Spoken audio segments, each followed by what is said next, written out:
Harrison with you, and as you know, the state of California is about the seventh largest economy in the world, one of the most important states, in fact, one of the most important places on the planet, and there's a move right now for it to secede from the United States of America and become its own country, if you will, certainly its own standalone state. As a way to make sure its infrastructure, its water, its food, its shelter, its medicine continues and in fact expands and grows. I want to introduce to you a couple of gentlemen who are really spearheading this project. One is the chapter head in Los Angeles. His name is Daniel Costa. The other is named Shankar Singham. And I believe he is more the statewide representative. Correct me if I'm wrong, gentlemen, but welcome and thank you for doing what you're doing.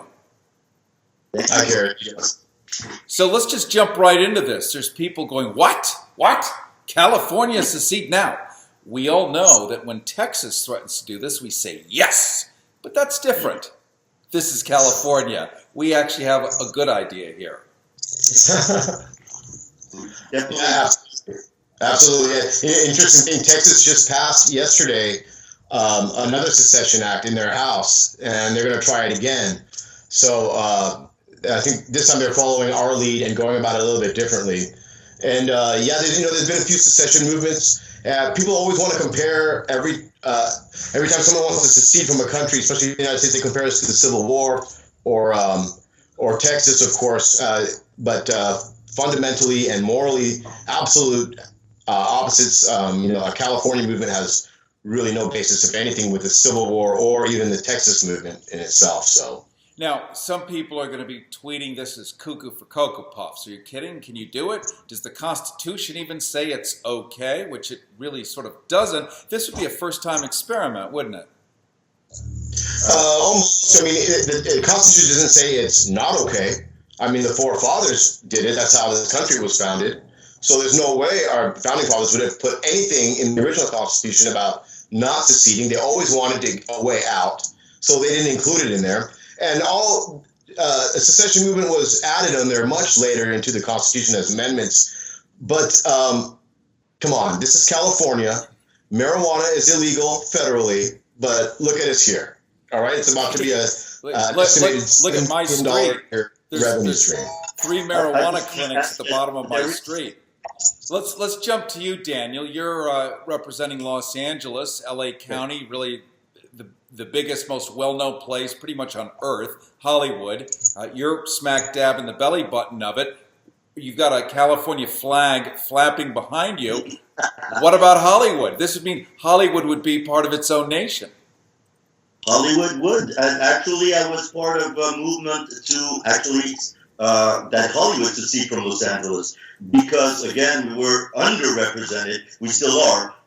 Within that, and the movement got killed with a lot of money, and of course, nobody in government wants Hollywood to see we're a huge, tourist industry, and we make millions. But what I wanted to add about the precedence of secession, there was in 1869 a case called Texas versus White, and this is the only thing that we have that in the Constitution that says that it's not impossible to secede. Basically, it said that as long as there's a majority of states that agree with the secession of a state that's asking for it, it can be done. It's difficult, it's hard, it's never been done, but that's the only precedent that we have that says that it is possible, that it's not unconstitutional. So already we have that. And a lot of authorities have come out and said that, a lot of politicians said that's what we see as one of the possibilities in doing so. So let me just reintroduce everybody here just for a second. Some people are listening audio only.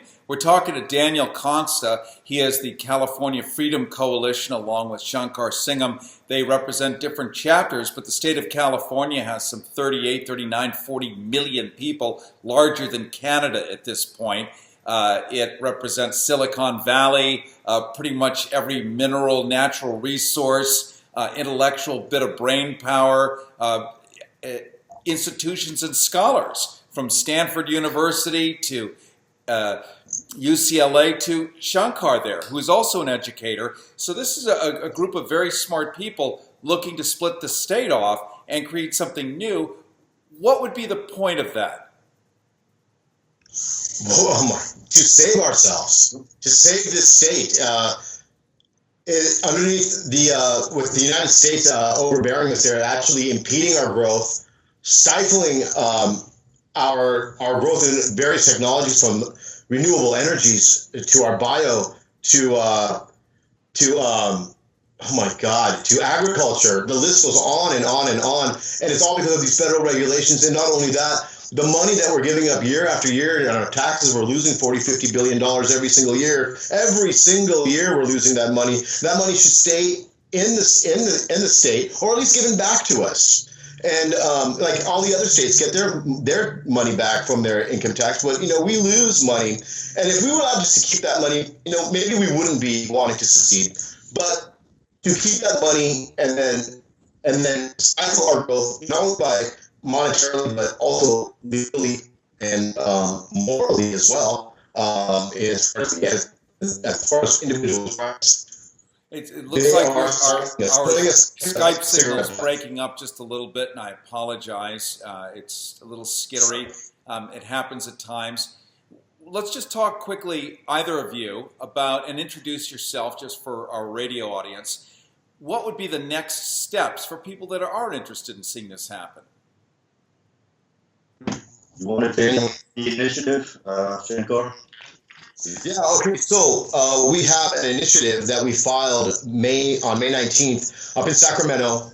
This is Cal Exit 2.0, if you will. This is the next step. The first one was pulled.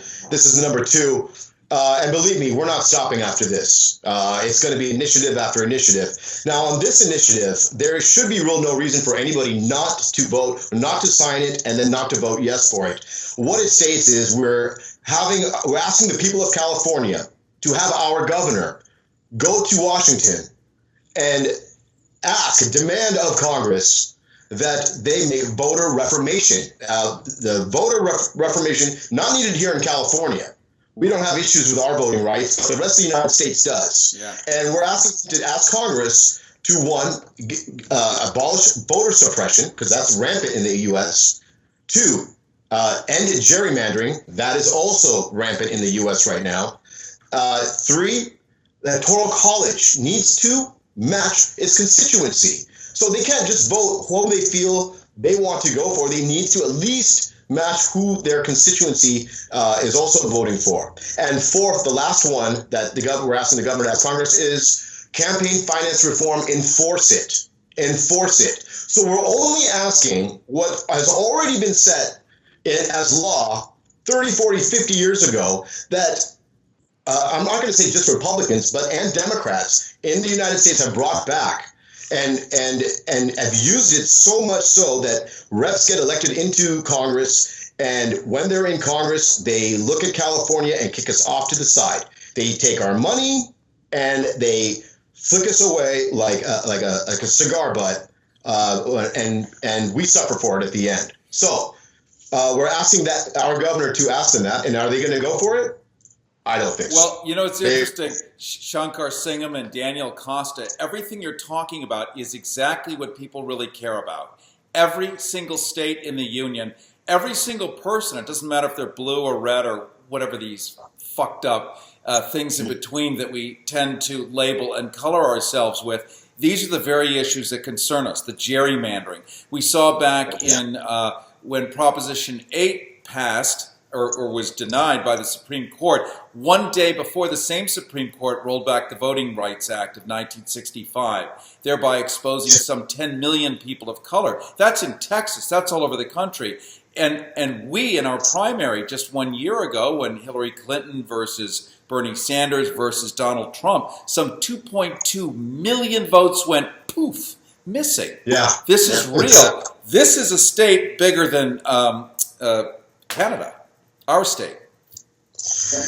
You're absolutely right. You us as Californians, in all honesty, for the most electoral votes and for the largest population and for the largest GDP and contributor to the federal government as far as funding, we have zero say in national elections. It's already been decided by the time it comes to California. in all honesty, the next election cycle, national election, we should all just sit at home and just see what our electoral college does. We have made Because no difference in the last 4, 5, 6 elections. No, never, and because of this electoral college, and we're not represented at all. So we have basically the only power we have is within our state, and we've done very well doing that. We've done very well. We don't have gerrymandering. We have popular votes. Everything we've been able to accomplish that's great about California has been done within California. But every time we try to influence the United States to go our way, we have no voice. We have had no voice, whether Democrats, Republicans, it doesn't matter. It's a bigger issue because Washington has been hijacked. But basically, what Shankar was saying is, I don't believe that's going to happen. I believe we need to go directly to secession because as far as we're under this type of government, and we'll never be able to do what is in our best interest. And we have, and I want to make this clear, we have everything to gain practically, and the United States has everything to lose from us seceding. We are a nation already. We can function. We are already separate. Jerry Brown went for trade with China. We're already doing things as a nation, basically. So when people say, well, what's going to happen? We're already independent, except that we're within this system, like Shankar said, that takes $60 billion of our money, and we get nothing back from it. So and you know what else is interesting? Money, how much could we do in California? And this is a big issue. All three of us are in California right now, and I think remarkably, and by pure coincidence, but it's a statement of truth. Look at the three of us. I'm the gringo. It's like this is what California looks like. And it makes sense. It doesn't look like what Donald Trump imagines everything to look like, or Steve Bannon. We're the mammals here, so we all have real skin in the game, don't we? Yeah, absolutely. That's our greatest strength right there is the diversity. I mean, at the march, if you look around and look at everybody that was there, and if you notice, 2/3 of the state are people that came here from somewhere else because their value system didn't match the value system from where they were from, whether that be another state or another country. And they didn't come to the United States. They came to California. In fact, some of those people that came to California, they're from another state because those states didn't match their values. And they are coming here to California. This is a country of its own. And Kerry, I want you to imagine one thing real quick. Could you imagine what would happen to the property value if California was independent from the United States? Do you think it would go up or down? It's going to go, it's going to be like the Bahamas. And also imagine our agricultural industry. Right now, you have New York and Chicago setting up prices on our produce. Now imagine if we control those market prices on our commodities. We can actually pay a living wage, okay, and set the price on those goods. So actually, people that work on the farm are actually making a decent wage and can support themselves and not be in the situation that they're in right now. I mean, it's a positive on all ends, secession, being independent, and I dare anybody just go out there and research it and look at the numbers yourself. Let me jump in with Daniel here for a second because we are talking, we do have huge agriculture here. I mean, virtually every avocado you're ever going to eat comes from here. We have immigrants, undocumented, documented, whatever, by the hundreds of thousands, if not millions perhaps. How would that affect them, Daniel? Let's just say there's a lot of people here that Donald Trump doesn't care for, that this White House doesn't care for, but that we care for. How would this affect them? It would affect them in only a positive way, because we've already said that when Trump says, we want to do this policy of immigration, we've said no, we won't stand for it as Californians. We always say no, practically, to that. So when he says, you need to deport him as a federal law, whatever, we say no, we won't do that in California. So if now we're in power of ourselves, we're away from these bigot that want to hurt immigrants, that want to hurt anybody that's different from them. we can start setting up our own laws to protect these immigrants, to legalize them, to do something, but to protect them because they're part of our country, whether we like it or not. They are, and they should be legal. I mean, they work. If you see these workers, they work 18-hour days and get paid, and are not even protected. They don't get overpaid. They don't get anything. And they're part of the reason that California is so rich. You know, agriculture is enormous. If we stop agriculture to the rest of the U.S., they would be eating potatoes every day. You know, so that's what I'm saying, is we can do enormously, not just for immigration, but for everything that the federal government has impeded us to do. So there's nothing that is negative about it. And we have very, there's a lot of people with counterpoints on what happened. We have documents, everything on the counterpoints of this or that. Once you start seeing it, and I want to say this because I was the same way as most people that are listening to this. I said, secede from the United States, that's impossible. Legally, it's ridiculous. I'm an American. I'm still, I love America, whatever. But then when you start seeing the facts, then you start changing your point of view. And so we're saying we just want to educate people. This is the seed. We're starting right now. It's a long process. We don't expect it to move fast, or maybe it will. It depends on the events. But this is the seed, and we're just telling people, educate yourself before you say, no, it's not possible, it's unpatriotic, it's this, it's that. Study the fact, and all of a sudden you start changing. It happened to me, but because I'm seeing the landscape of the U.S. change over 40 years. This is about just Trump. This has been happening for the last 30, 40 years since Reagan came in office. So people say, oh, it's because Trump, you don't like Trump. I said, no, Trump is just, the result of this from 40 years ago. And now people are seeing it because it's so obvious.